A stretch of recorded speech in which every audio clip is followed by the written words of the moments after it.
碧蓝，江碧蓝，这个又何必强人所难呢？如此是好。 Hula-hula, bagaimana nih kabar kalian? Semoga kalian dalam keadaan baik-baik saja, sehat selalu, serta dilancarkan rezekinya ya guys, amin.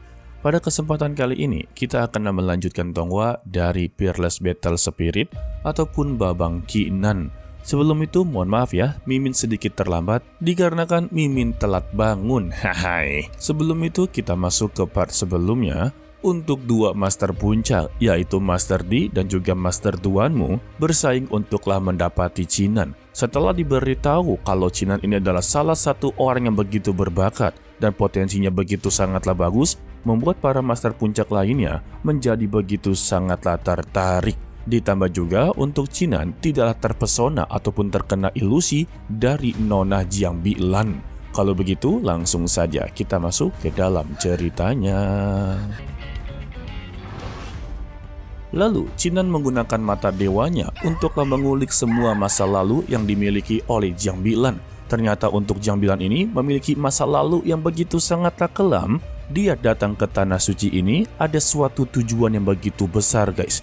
Yang dimana untuk gurunya ataupun ketua dari aliansi besar perdagangan telah menyuruh dia memasuki Tanah Suci dan mendapati posisi paling tertinggi dan mengambil alih Tanah Suci, serta jiwanya dan tubuhnya juga adalah milik dari aliansi guys. Jika dia gagal dalam misi ini, maka tubuhnya akanlah dibuat terluka parah daripada sebelumnya. Yang dimana ya untuk saat ini dia hanya dicambuk hingga luka-luka. Untuk Chinan tidaklah begitu peduli dengan kondisi yang dia alami sekarang ini. Dan dia pun berkata, memang perlakuan mereka benar-benar sangatlah cocok dengan sifat aliansi bisnis yang tercela. Untuk Shen Miao, dia baru menyadari kalau Chinan ternyata terkena hipnotis, dia pun langsunglah marah besar dan langsunglah mengeluarkan aura spiritualnya, serta mengancam jika dirinya kembali menyerang, maka dia juga akanlah bertindak kekerasan. Untuk para master puncak menjadi begitu sangatlah kecewa kepada Jiang Bilan yang memiliki status sebagai gadis suci, ternyata telah menggunakan jiwa bela diri untuklah mengendalikan pikiran seseorang. Karena sudah ketahuan kelakuan yang begitu tercela, Jiang Bilan pun langsunglah mengakui kesalahannya. Tetapi dia melakukan semua ini dikarenakan dia telah terpaksa. Jika dia tidak melakukannya, maka jiwa bela dirinya serta umurnya akanlah dikurangi oleh ketua dari aliansi perdagangan. Dan dia pun bersujud meminta maaf kepada seluruh para master puncak yang berada di sini. Begitu juga dia meminta maaf kepada Chinan atas kesalahannya. Namun Chinan tidak begitu peduli karena dia sudah tahu tujuan besar dari Jiang Bilan datang ke sini, yaitu mendapati sebuah rahasia. Pavilion takdir bela diri haruslah menjadi aliansi perdagangan.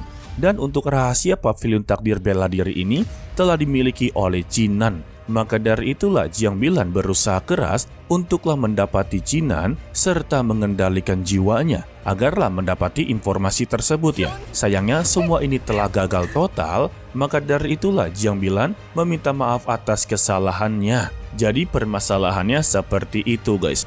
Dan permintaan dia kepada Chinan, maafkanlah dirinya dan dia akanlah menunggunya di Tanah Suci Vermilion. Dan juga dirinya ini akanlah terus mengejar-ngejar dirinya agarlah dia bisa mendapatkan rahasia tersebut. Jika tidak ya, maka nyawa dia akanlah benar-benar dalam bahaya. Mendengar itu, Shen Miao tampak begitu kesal dan mencoba untuklah memukulnya. Tetapi Chinan langsunglah menahannya.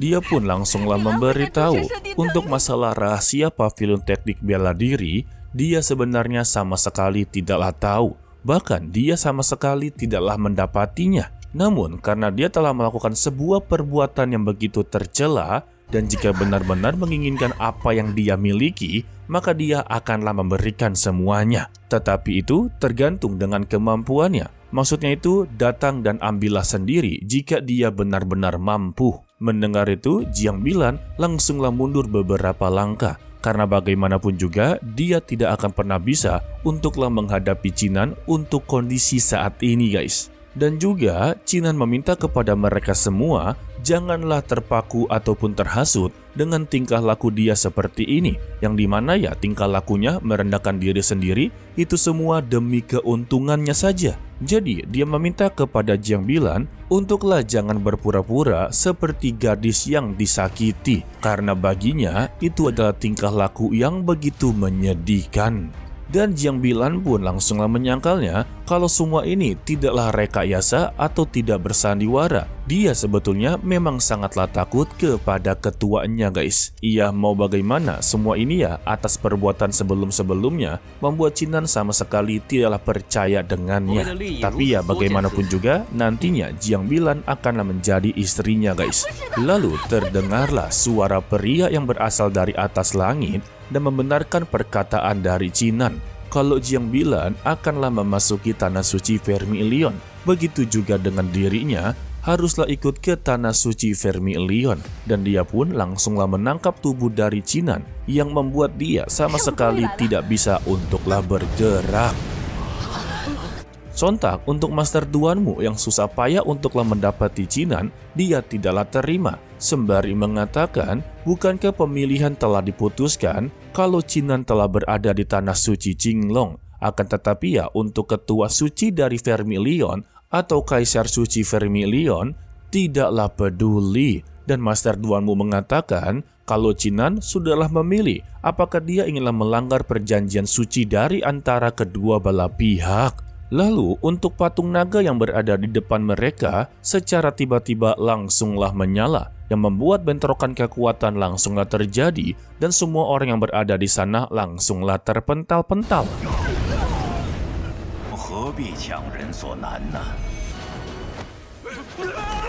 Sedangkan ya untuk Chinan sendiri, dia pun langsunglah melayang di atas langit dalam keadaan yang begitu sangatlah bingung. Karena untuk saat ini, dia telah menjadi bahan rebutan untuklah kedua belah pihak. Tidak lama dari itu, datanglah Kaisar Suci dari Tanah Suci Qinglong, meminta kepada Kaisar Suci Vermilion apakah cara dia seperti ini untuklah mendapati murid-murid terbaik, dan juga mengapa memaksakan apa yang tidak diinginkan dan memaksakan apa yang tidak seharusnya dia miliki. Sontak, untuk Kaisar Suci Vermilion juga begitu terkejut.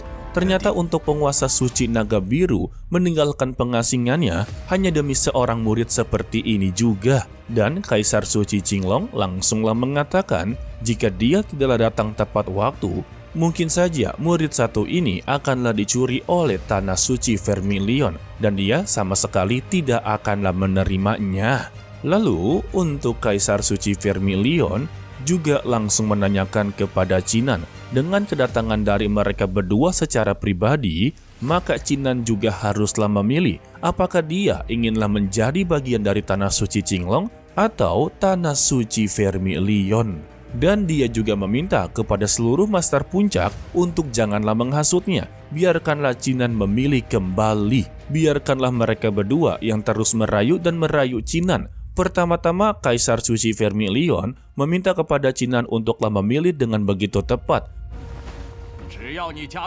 Karena selanjutnya dia akanlah menyesalinya, dan jika dia bergabung dengan Tanah Suci Vermilion, sebutkanlah apapun yang dia inginkan, maka dia akanlah memberikannya. Waduh, begitu juga dengan Kaisar Suci Qinglong, tidaklah mau kalah dengan semua ini. Dia menawarkan jika memasuki Tanah Suci Naga Biru atau Qinglong, dia bukan hanya mendapatkan apapun yang dia inginkan, tetapi dia akanlah mendapatkan segalanya melalui sebuah prestasi. Karena bagaimanapun juga, orang yang berprestasi akanlah bisa bertahan hidup untuklah di masa depan, karena mereka mempunyai pengalaman. Sedangkan untuk mendapati segala sesuatu dengan begitu mudah tanpa adanya perjuangan, maka di masa depan mendatang dia juga akanlah mengalami kesulitan. Itulah yang diajarkan oleh Tanah Suci Qinglong. Akan tetapi Master Duanmu malah salah tanggap memberikan penawaran tersebut. Pasti Chinan akanlah menolaknya, sehingga dia hanya bisa geleng-geleng kepala saja. Dan Kaisar Suci Qinglong kembali menambahkan, untuk mendapati segala sesuatu dengan prestasinya, dia sendirilah yang akan membimbing kultivasinya. Termasuk dengan sebuah petir surgawi yang telah dia lihat 2,5 tahun yang lalu. Dan semua kekuatan itu adalah berasal darinya. Mendengar itu, Chinan pun langsunglah tercengang karena itu adalah detik-detik dia setelah berhasil membangkitkan jiwa dewa perang. Alhasil, Qinan pun telah memutuskan tekadnya, dia akanlah tetap bergabung dengan tanah suci Qinglong. Sontak, untuk Kaisar Suci Qinglong langsunglah tertawa terbahak-bahak karena untuk saat ini dia menang taruhan melawan Kaisar Suci Vermilion. Dan Kaisar Suci Naga Qinglong langsunglah mengumumkan untuk mulai sekarang ini Qinan adalah murid pribadinya. Sedangkan ya untuk Kaisar Suci Vermilion sempat tidaklah terima, meminta kepada Qinan untuk pertimbangkan kembali dengan benar sembari memberikan tekanan spiritual kepadanya. Tetapi Qinan tetaplah mencoba bangkit berdiri dan berkata kepadanya, dia memang menghargai tawaran dari Kaisar Suci Vermilion, tetapi keputusannya sudahlah bulat. Mendengar pernyataan tersebutlah membuat Kaisar Suci Vermilion tampak begitu kecewa kepadanya dan dia memberikan sebuah ancaman atau peringatan. Setelah ini, maka dia akanlah diburu oleh seluruh para murid dari tanah suci miliknya. Dan Qinan menerima tantangan tersebut sembari berkata kepadanya, dia akan menyambut seluruh para murid burung Vermilion untuklah menghadapi dirinya. Tetapi jangan salahkan dirinya jika nanti dari antara murid mereka akanlah terluka parah atau meninggal dunia. Mendengar itu, Kaisar Suci Vermilion langsunglah pergi dari sana dan Qinan pun langsunglah pingsan. Wadidaw. Dan kita bersambung untuklah dilanjutkan part berikutnya untuklah Sabtu minggu ini ya guys. Untuk episode kali ini kita masih belum mengetahui masa lalu dari Jiang Bilan dengan begitu detail. Yang kita tahu ya cuma misi mulia dia atau misi rahasia untuklah mendapati rahasia pavilion sekte bela diri dari tubuhnya Qinan. Walaupun ia telah gagal total, tetapi dia tetap akanlah melanjutkan misinya bagaimanapun caranya. Karena nyawanya serta jiwanya berada di tangan ketua aliansi guys. Kok jadi kasihan sama Jiang Bilan ya? Dia melakukan semua ini karena terpaksa guys. Oke lah, sepertinya cukup sampai di sini saja dulu untuklah video kali ini. Mimin ucapkan terima kasih kepada kalian yang telah menonton sampai akhir. Pesan dari Mimin, tetaplah menjadi orang yang baik walaupun itu sangatlah sulit. To be continue, sampai jumpa di video berikutnya. Bye bye.